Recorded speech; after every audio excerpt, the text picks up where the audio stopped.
আসসালামু আলাইকুম। দেখুন, বর্তমান দিনে যেটা এসএলএসটির কথাটা চলছে, বা যে ধোঁয়াশার মধ্যে ছিল এতদিনে, হয়তো এতক্ষণেও জ্বরটা সেরকমভাবে না মিটলেও আমরা কিছুটা আশ্বস্ত যে নতুনরাও আমরা এসএসসি পরীক্ষা দিতে পারবো। তো সেই ক্ষেত্রে কিন্তু আমরা পড়াশুনো সকলে স্টার্ট করে দিয়েছি এবং মনে করছি স্টার্ট করাটা উচিত। তো সেই জায়গায় দাঁড়িয়ে আজকে যখন আমি কোনো একটা কিছু পড়ছিলাম, বিশেষ করে কলিঙ্গ দেশের ঝড় বৃষ্টি, আমাদের ক্লাস 9-এর যে কবিতাটা রয়েছে প্রথমেই, ঠিক আছে? তো এই জায়গায় দাঁড়িয়ে আমি মানে পড়তে গিয়ে যেটা দেখলাম যে শুধু যে কলিঙ্গ দেশের ঝড় বৃষ্টি কবিতা এবং কবির নাম কবি মুকুন্দরাম চক্রবর্তী, এইটুকু জাস্ট পড়লে আমাদের কিন্তু চলবে না। আমি যেটা রিয়েলাইজ করলাম, কারণ হচ্ছে আমার পাশাপাশি এই টেক্সটের পাশাপাশি কিছুটা কোয়েশ্চেন অ্যান্সারের মানে কোয়েশ্চেন সেটের বই আছে, ঠিক আছে? তো সেইটা আমি যখন ফলো করলাম তখন আমি একটা জিনিস দেখলাম যে আমাদেরকে খুব ডিপলি যদি আমরা না পড়ি তাহলে হয়তো মানে অনেক কোয়েশ্চেন আমরা স্কিপ করে যাব বা যেতে হবে আমাদের বাধ্যতামূলক। তো সেই ক্ষেত্রে আমি মানে মুকুন্দরাম চক্রবর্তী যখন পড়ছি, পাশাপাশি মুকুন্দরাম চক্রবর্তীর ডিটেলস কিছুটা পড়তে চেষ্টা করলাম এবং তার পাশাপাশি যে কলিঙ্গ দেশের ঝড় বৃষ্টির যে উৎস, যেটা হচ্ছে যে বলা হচ্ছে যে কালকেতুর উপাখ্যানের যে আকেটিক খণ্ড থেকে নেওয়া হয়েছে, যেটা কলিঙ্গ দেশের ঝড় বৃষ্টি আরম্ভ নামক কবিতার অংশ, ঠিক আছে?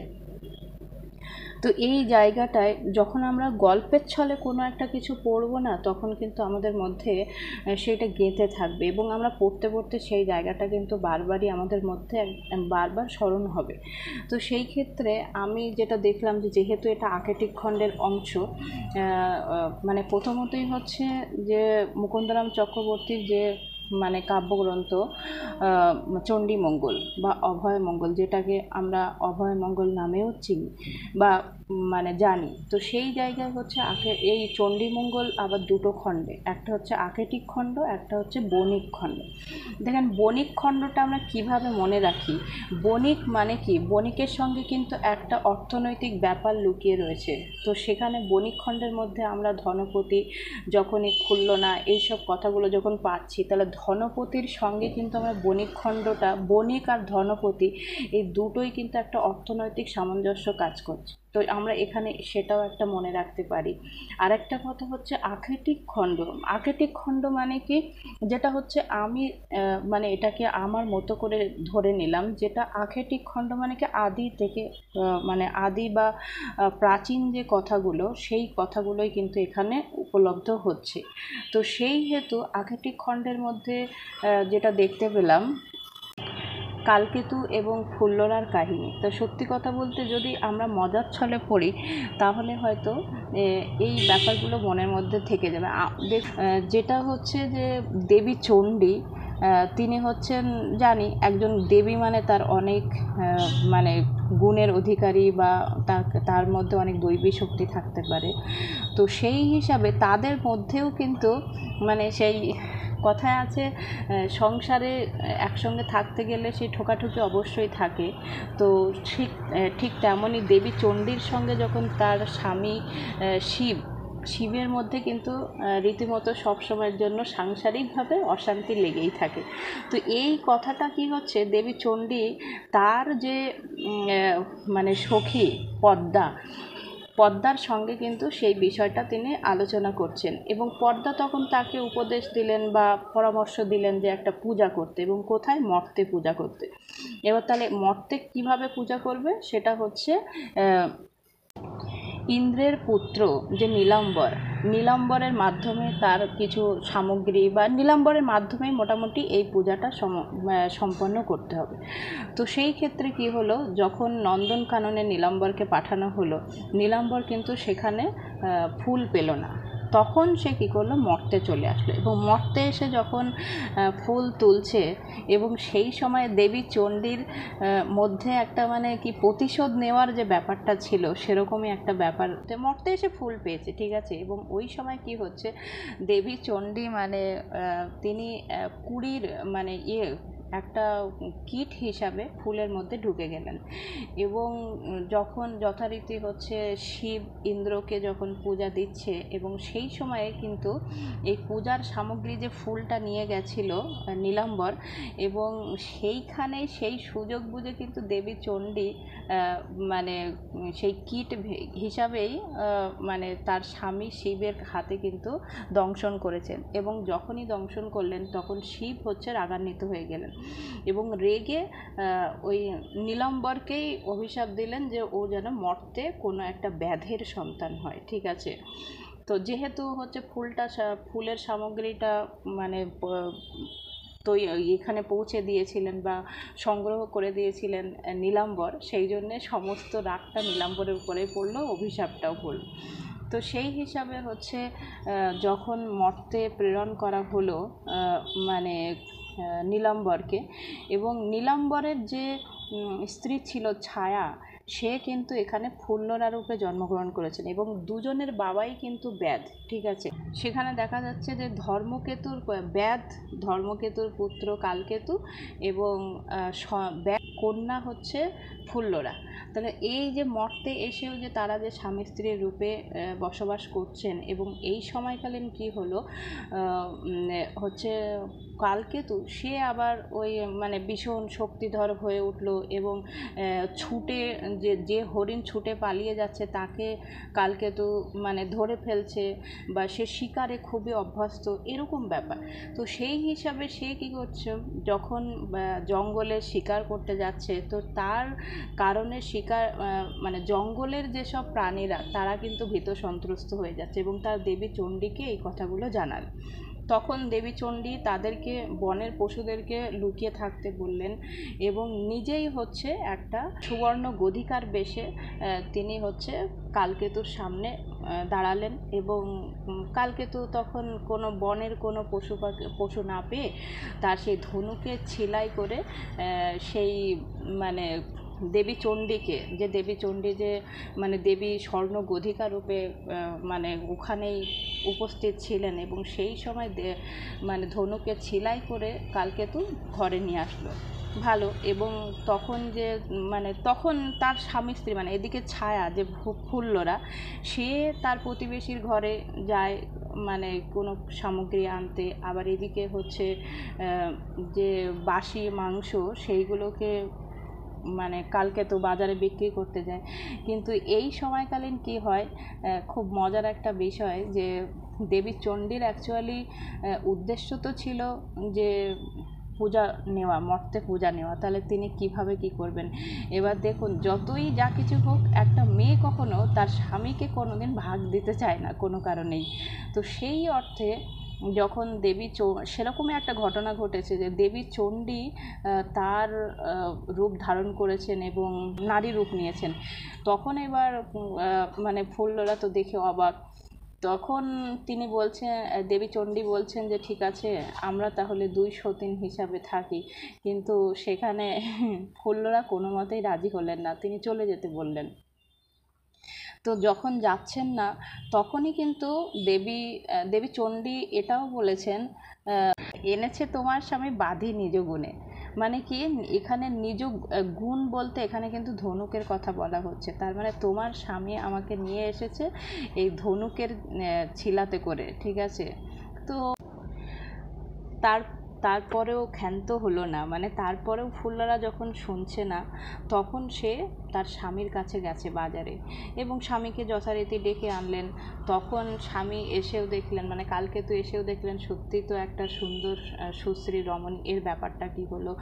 তখন কিন্তু কালকেতু মানে ওই দেবী চণ্ডীকে বা ওই সুশ্রী মহিলাকে কিন্তু চলে যেতে বলছেন। এবং কি বলছেন তখন কালকেতু তখন এটাই বলছেন, ছাড়ো এই স্থান মাগো, ছাড়ো এই স্থান, আপনি রাখিলে রহে আপনার মান। তার মানে কি, যে দেবী চণ্ডীকে বলছেন আপনি এই স্থানটা ছেড়ে দেন, আপনি ছেড়ে দিলে তবে আমার সম্মানটা রক্ষা হয়। আর এদিকে কিন্তু আবার ফুল্লরা কালকেতুকে গিয়ে রাগান্বিত স্বরে এটাই বলছেন যে পিপিলার পাখা ওঠে মরিবার তরে। দেখুন, আমরা কিন্তু এই কথাটা সব সময়ের জন্য বলে থাকি, তাই না? তা আমরা কিন্তু এই কথাটা কোনো দিন ভাবিনি যে কথাটা অ্যাকচুয়ালি কোথার থেকে উদ্ভূত হয়েছে। তো এটাই, এই যে পিপিলার পাখা ওঠে মরিবার তরে, এই কথাটা কিন্তু চণ্ডীমঙ্গলের আকেটি খণ্ড থেকেই এই একটা উপমা আমাদের সামনে আমরা সবসময় ব্যবহার করি, সেটা উদ্ভূত বা উঠে এসেছে। যাই হোক, এরকম সময় যখন কালকেতু খুব জোর জবরদস্তি করলেন, তখন দেবী চণ্ডী নিজের রূপ ধারণ করে তখন তাকে মর্তে পূজার কথা বললেন এবং মানে কালকেতুকে 7 ঘড়া ধন দিলেন এবং বহুমূল্য একটা আংটি দিলেন, ঠিক আছে? তো সেই আংটিটা ভাঙাতে বণিক মুরারিশীলের কাছে গেছেন এবং মুরারিশীল ছিলেন একজন ধূর্ত, ঠিক আছে? সে আবার কি করছে, কালকেতুকে মানে ঠকানোর চেষ্টা করেছিল। কীরকম? সোনা রূপা নহে বাপা, এ বেঙ্গা পিতল, ঘষিয়া মাজিয়া বাপু করেছে উজ্জ্বল। কিন্তু তখন হচ্ছে এই কথাটা শুনে কালকেতুর কিন্তু মন সান্ত্বনা হয়নি বা শান্ত হয়নি, তখন সে অন্য আর একটা দোকানে যাচ্ছিল। কিন্তু এই সময়ই হচ্ছে মানে দেবী চণ্ডী মুরারিশীলকে কিন্তু দৈবী শক্তি দিয়ে তাকে তার যথাযথ মূল্য দিয়ে বিদায় করতে বলেন এবং যথারীতি সেই মূল্য নিয়ে আসলো এবং তারপরে গুজরাট নগরে পত্তন করলো এবং সেখানে পূজা শুরু করলো। এবং এই যখন গুজরাট নগরে পত্তন শুরু হলো, সেখানে হিন্দু মুসলিম সকল সম্প্রদায়ের মানুষ কিন্তু ওখানে তখন মানে একই সঙ্গে বাস করছেন। কিন্তু এই সময়ই আবার কি হয়, আর এর মধ্যেই আবার ভারু দত্ত নামে এক ধূর্ত কায়স্থ সন্তান এখানে এসে হাজির এবং সে কি করছে, ওই কালকেতুর সমস্ত কাজকর্মে বা অন্যান্যদের সঙ্গে যারা বাস করছেন তাদের সঙ্গে কিন্তু একটা ঝামেলা বা রেষারেষির বা মোটামুটি খারাপ কাজে লিপ্ত হয়ে গেছে। এবং তারা যখন কালকেতুকে জানাচ্ছে যে মানে এই ভারু দত্ত আমাদের সঙ্গে এরকম ব্যবহার করছেন, তখন কিন্তু ভারু দত্ত রাগান্বিত হয়ে মানে তাকে এই গুজরাট নগর থেকে তাড়িয়ে দেয় এবং যথারীতি তাড়িয়ে দিলে তখন কি হয়, ভারু দত্ত আবার পাশের যে রাজ্য কলিঙ্গ দেশ সেখানে গিয়ে সেখানে যায় এবং কলিঙ্গ দেশের যে রাজা তাকে উত্তেজিত করে দেয় এই কালকেতুর সম্পর্কে নানান রকম বাজে কথাগুলো বলে, ঠিক আছে? যথারীতি হচ্ছে কলিঙ্গ রাজা তিনি রাগান্বিত হয়ে যান এবং হচ্ছে কালকেতুর সঙ্গে ঝামেলায় জড়িয়ে পড়েন এবং কালকেতুকে কী করেন, আটক করেন, বন্দি করেন। তখন এইবার কালকেতু কী করলেন, ওখানেই দেবী চণ্ডীর মানে স্তব করলেন বা পূজা করার জন্য সব কিছুই করলেন, দেবী চণ্ডীর স্মরণ করছেন। এবং সেই সময়কালীন কিন্তু মানে দেবী চণ্ডী কলিঙ্গ রাজকে কিন্তু দৈবী শক্তি দিয়ে জানিয়ে দেয় এবং তিনি জানতে পারেন যে কালকেতু হচ্ছে দেবী চণ্ডীর বরপুত্র। যথারীতি সেখান থেকে ছেড়ে দেয়। দেখুন, কালকেতুকে যখন আটক করা হয় বা মানে কলিঙ্গ রাজ যখন কালকেতুর সঙ্গে যুদ্ধ করলেন, এই সময়ের যে ঘটনাটা এইখানটায় মনে রাখতে হবে যে আমাদের এই পাঠ্য যে কবিতা, সেই কলিঙ্গ দেশের ঝড় বৃষ্টি, এইটা কিন্তু এখান থেকেই নেওয়া হয়েছে। তাহলে আমরা যদি গল্পের ছলে এটা পড়ে থাকি তাহলে কিন্তু আর মানে আমাদের মধ্যে এই কোয়েশ্চেনগুলো আর আমরা স্কিপ করে যাওয়ার সম্ভাবনাটা খুব কম হয়ে যাবে। এবার দেখেন এর মধ্যে থেকে কি হলো, যখন হচ্ছে মানে কলিঙ্গরাজ জানতে পারলেন যে ইনি হচ্ছেন কালকেতু হচ্ছে দেবী চণ্ডীর বরপুত্র, যথারীতি সেখান থেকেও তাকে ছেড়ে দেওয়ার পরে তখন আবার হচ্ছে কালকেতু তার রাজ্যে বা গুজরাট নগরে এসে সে কিন্তু তার মতো করে মহা সমারোহে মানে পূজা অর্চনা জীবনযাপন সব কিছু করছিলেন। কিন্তু এমতো সময় হচ্ছে তার যে একটা শাপান্ত যখন দিয়েছিল যে মানে এখান থেকে শিব যখন তাদেরকে ওই যে অভিশাপ দিয়েছিলেন না যে মরতে গিয়ে তোদেরকে এরকম হতে হবে, ব্যাদের সন্তান হতে হবে, এরকম কিছু, তার কিন্তু একটা সময়সীমা পেরিয়ে গেছে এবং তারা কি করছে, তারা তখন তাদের যে পুত্র কালকেতুর যে পুত্রের হাতে গুজরাট নগরকে অর্পণ করে দিয়ে তারা আবার সেই মানে কে যেন নীলাম্বর এবং ছায়ারূপে আবার মর্তে চলে যায়। তো এই হচ্ছে আকেটি খণ্ডের ব্যাপার। তো এই যে আমরা যদি এরকম গল্পের ছলে এটা মনে রাখি, তাহলে কিন্তু আমাদের এই যে কলিঙ্গ দেশের ঝড় বৃষ্টি, এই কবিতা থেকে যদি আর কোনো রকম মানে শুধু যে কবিতা ছাড়াও এখন দেখতে পাচ্ছি মানে বিভিন্ন সাইডের কোয়েশ্চেনগুলোও আসছে।